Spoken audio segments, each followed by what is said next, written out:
We're delighted to have you here. And the cathedral is never more beautiful than it is filled with so many people of faith. Those who are being honored, their families and friends who came to support them, people interested in bringing others to Christ, being faithful to the church, being committed to God's plan for them. Those who are being honored today serve the mission of the gospel in ordinary ways at home in their parish communities. To them and to their families who share their joy, I express great gratitude and humble pride on all that so many people do throughout our diocese to build up and strengthen the life of the church. In the letter to the Philippians, we read, "Rejoice in the Lord always. I say it again, rejoice." In a few days, we'll be celebrating the solemnity of the Immaculate Conception. And as you know, Pope Francis chose this day, honoring Mary, for the opening of the Jubilee of Mercy. After the fall of Adam and Eve, God did not wish to leave humanity in the throes of evil. And so he turned his gaze to Mary, holy and immaculate in love, choosing her to be the mother of our Redeemer.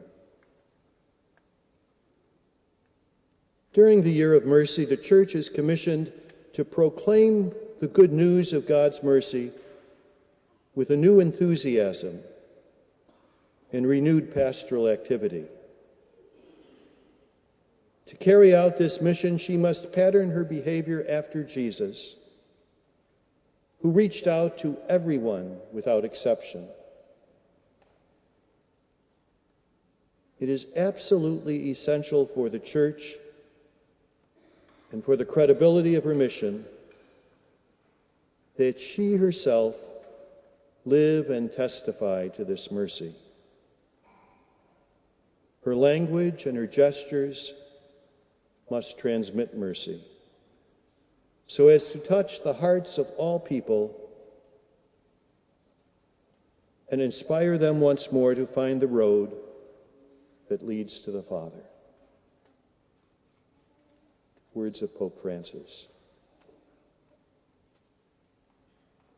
Today we honor among us heroes from our parishes, messengers of mercy, and bestow the Immaculata Award honoring Mary under the title of the Immaculate Conception, patroness of our cathedral, of our diocese, and of our nation. In honoring you, men and women from 78 parishes, we remember in a very special way Mary as the first disciple of the Lord. All of us are recipients of God's mercy.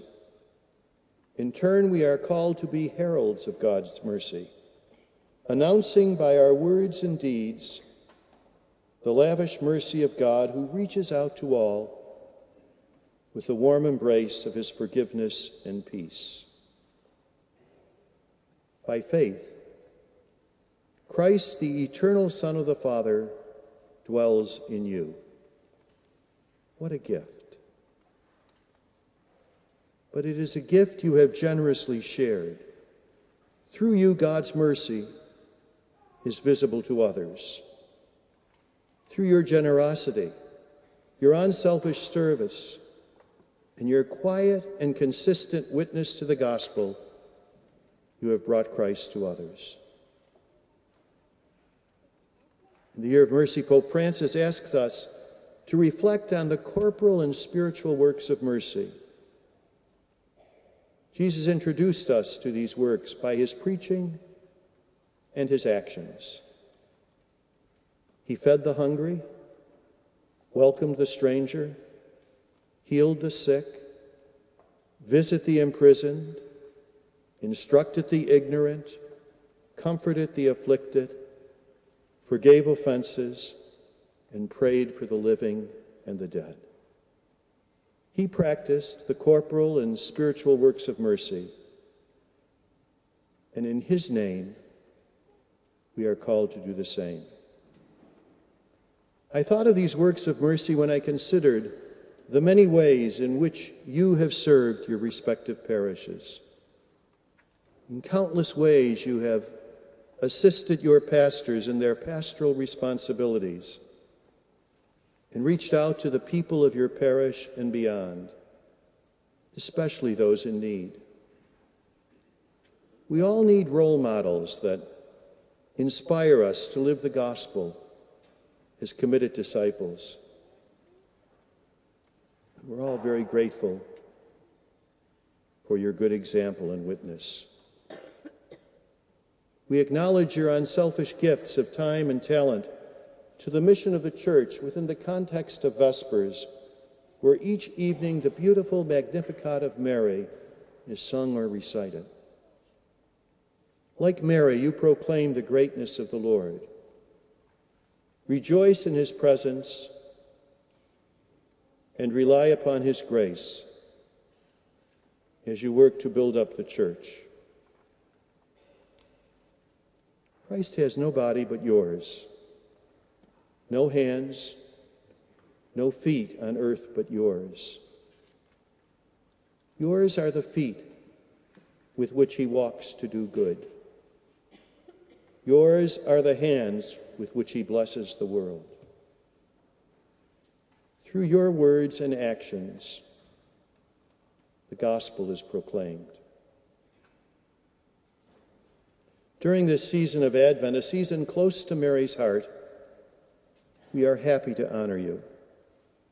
We pray that your efforts on behalf of your parish communities will bear increasing fruit.